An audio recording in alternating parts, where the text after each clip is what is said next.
স্মরণকালের ভয়াবহ বন্যায় ক্ষতিগ্রস্ত নোয়াখালীর মানুষের জন্য মানবতার হাত বাড়িয়ে দিয়েছেন এসএ পরিবহন তথা এসএ গ্রুপ অব কোম্পানিজের ব্যবস্থাপনা পরিচালক সালাউদ্দিন আহমেদ। সপ্তাহব্যাপী চলবে এই ত্রাণ সামগ্রী বিতরণ কার্যক্রম। সেখানে আছেন আমাদের সহকর্মী হেদায়েতুল্লাহ সীমান্ত। সরাসরি চলে যাচ্ছি তার কাছে। সীমান্ত, বন্যার্তদের মাঝে ত্রাণ বিতরণের তৃতীয় দিনের কার্যক্রম কেমন দেখছেন, চতুর্থ দিনের কার্যক্রম কেমন দেখছেন, বিস্তারিত জানাবেন।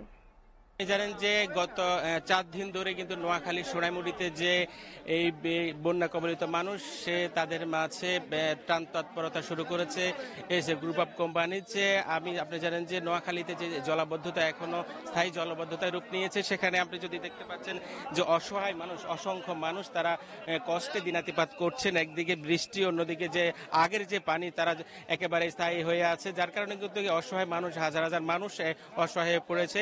সেই অসহায় মানুষদের পাশে দাঁড়িয়েছে এসএ গ্রুপ অফ কোম্পানিজ। আমরা যদি আপনাকে দেখাচ্ছি যে এই এলাকার মানুষ খুব কষ্টে দিনাতিপাত করছে। তারা লাইন ধরে সকাল থেকে এই যে সোনাইমুড়ির নাটেশ্বরের বিভিন্ন জায়গায় একেবারে মানুষ লাইন ধরে আছেন, এবং কি সেই ত্রাণ এসএ পরিবহন কর্তৃপক্ষের যে খাদ্য সহায়তা, সেই খাদ্য সহায়তা নিচ্ছেন। আমি যদি একেবারে সকাল থেকে দেখাচ্ছি, একেবারে অবস্থা খুবই, এই যে বৃষ্টির মধ্যে অনেকে কষ্ট করে তারা আসছেন, তারা এই যে কষ্ট করে সেই বৃষ্টির মধ্যে উপেক্ষা করে কিন্তু তারা এই ত্রাণ সহায়তা নিচ্ছেন। একেবারে আমি সকাল থেকে বলতেছি যে একেবারে আপনি নোয়াখালী সোনামুড়ির কথা, একেবারে অবস্থা খারাপ। এই যে বৃষ্টির মধ্যে নারী পুরুষ সর্বশ্রেণীর পেশার মানুষ যারা রয়েছে তারা একেবারে কষ্টের মধ্যে আছেন। আমি যদি এখন একটু কথা বলতে চাই এসএ গ্রুপ অফ কোম্পানিজের যে পরিচালক এবং এসএ টেলিভিশনের যে অতিরিক্ত ব্যবস্থাপনা পরিচালক, তার সাথে একটু কথা বলবো। সকাল থেকে বৃষ্টি উপেক্ষা করে এই যে মানুষের মাঝে তারা ত্রাণ সহায়তা দিচ্ছেন। আমরা দেখছি যে নোয়াখালীর মানুষ এই পানি দেখে নাই, এই পানি কিসের পানি? এটা হচ্ছে একটা ষড়যন্ত্রকারী, আমাদের পার্শ্ববর্তী দেশ, তারাই ষড়যন্ত্র করে একটা কৃত্রিম বন্যার সৃষ্টি করেছে, আমাদের দেশকে ষড়যন্ত্র করে ধ্বংস করার পায়চারা চালাচ্ছে।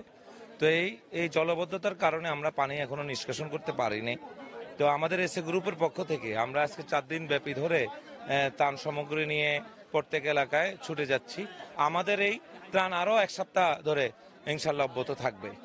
আপনি তো এই এলাকার কৃতি সন্তান। এই যে আমরা এলাকার জনগণও বলছে যে গত 16 বছরে যে উন্নয়ন হয়েছে, এই উন্নয়নের নামে কি আমরা যে খানাখন্দের রাস্তা, এটি কি উন্নয়নের নামে কি দুর্নীতি হয়েছে?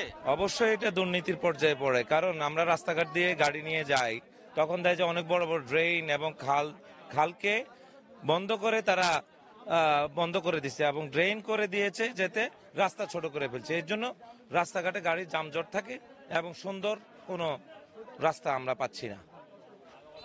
আচ্ছা, একটা প্রশ্ন, আপনি জানেন যে এই যে শুধু খাদ্য সহায়তা দিয়ে আমরা থাকবেন, যে মানুষের পুনর্বাসন করার দাবি জানিয়েছে বিভিন্ন জায়গায়। আমাদের এসএ গ্রুপের পক্ষ থেকে আগামীতে আমরা পুনর্বাসনের জন্য সেটা প্রক্রিয়াধীন আছে, আমরা আলোচনা সাপেক্ষে আমরা ব্যবস্থা নিব।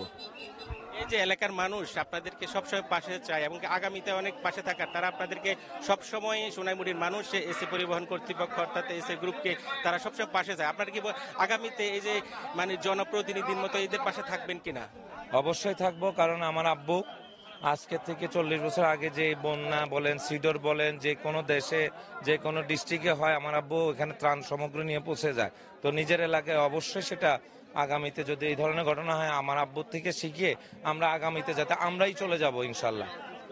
রূপা, উনি যেমনটি বলছিলেন যে সোনাইমুড়ি মানুষের যে গণ দাবি, সোনাইমুড়ির জনগণের যে দাবি অনুযায়ী তারা সবসময় মানুষের পাশে থাকবেন, একেবারে সবসময় যে মানুষের পাশে থেকে তাদের সাহায্য সহযোগিতা সহ যে কোনো দুর্যোগ, দুর্বিপাক, ঘূর্ণিঝড়ে আগে যে গত 40 বছর ধরে যেভাবে এসে পরিবার মানুষের পাশে থেকেছেন, আগামীতেও এই যে মানুষের পাশে থাকা সেটা অব্যাহত থাকবে। এমনকি আজকে যেহেতু আজকে 4র্থ দিন চলছে, সোনাইমুড়ির বন্যা কবলিত মানুষের মাঝে যে ত্রাণ সহায়তা বিতরণ, খাদ্য সহায়তা বিতরণ, এই যে উপহার সামগ্রী বিতরণ, সেটি আরো আগামী 1 সপ্তাহ ধরে চলবে।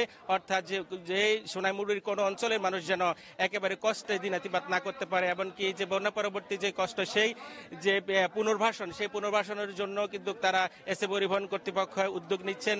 যে সোনাইমুড়ির মানুষ এবং নোয়াখালীর মানুষ কখনো হারবে না, কখনো তারা যে কোনো দুর্যোগ দুর্বিপাকে তারা ঘুরে দাঁড়াবেন, এবং কি আগামীর সুন্দর বাংলাদেশ গড়তে সবাই একসাথে কাজ করারও এসএ পরিবহন কর্তৃপক্ষ সবাইকে একসাথে কাজ করার আহ্বান জানিয়েছেন। রূপাই ছিল আমার কাছে নোয়াখালী সোনাইমুড়ি থেকে বন্যা পরিস্থিতি এবং এসএ পরিবহন কর্তৃপক্ষের যে ত্রাণ সহায়তা তার সর্বশেষ।